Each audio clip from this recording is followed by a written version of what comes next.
Narrated by Abu Huraira.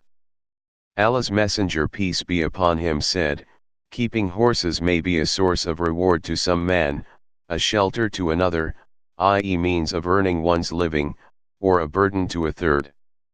He to whom the horse will be a source of reward is the one who keeps it in Allah's cause, prepare it for holy battles, and ties it by a long rope in a pasture, or a garden. He will get a reward equal to what its long rope allows it to eat in the pasture or the garden, and if that horse breaks its rope and crosses one or two hills, then all its footsteps and its dung will be counted as good deeds for its owner, and if it passes by a river and drinks from it, then that will also be regarded as a good deed for its owner even if he has had no intention of watering it then. Horses are a shelter from poverty to the second person who keeps horses for earning his living so as not to ask others, and at the same time he gives Allah's right, i.e. rikat, from the wealth he earns through using them in trading etc., and does not overburden them.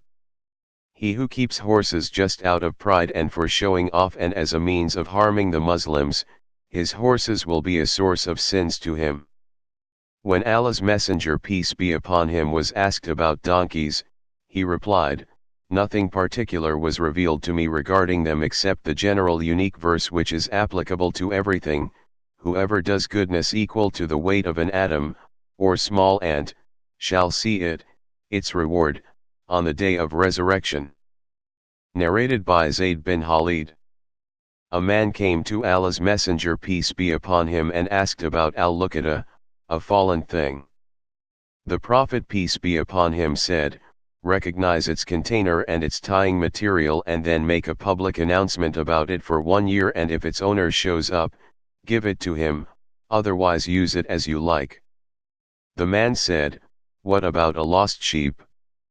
The Prophet peace be upon him said, it is for you, your brother or the wolf. The man said, what about a lost camel? The Prophet peace be upon him said, why should you take it as it has got its water container, its stomach, and its hooves, and it can reach the places of water and can eat the trees till its owner finds it? Narrated by Az-Zubair bin al-Awwam.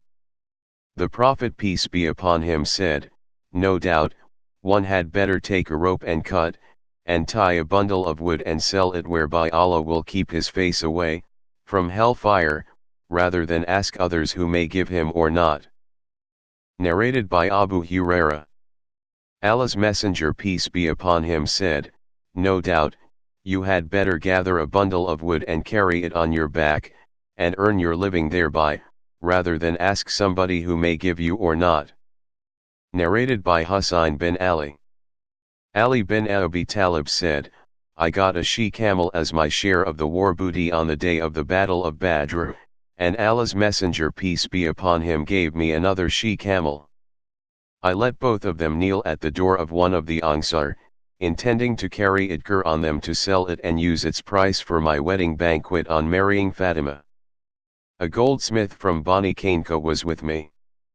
Hamza bin Abdul Muttalib was in that house drinking wine, and a lady singer was reciting, O Hamza, kill the 2 fat old she-camels, and serve them to your guests.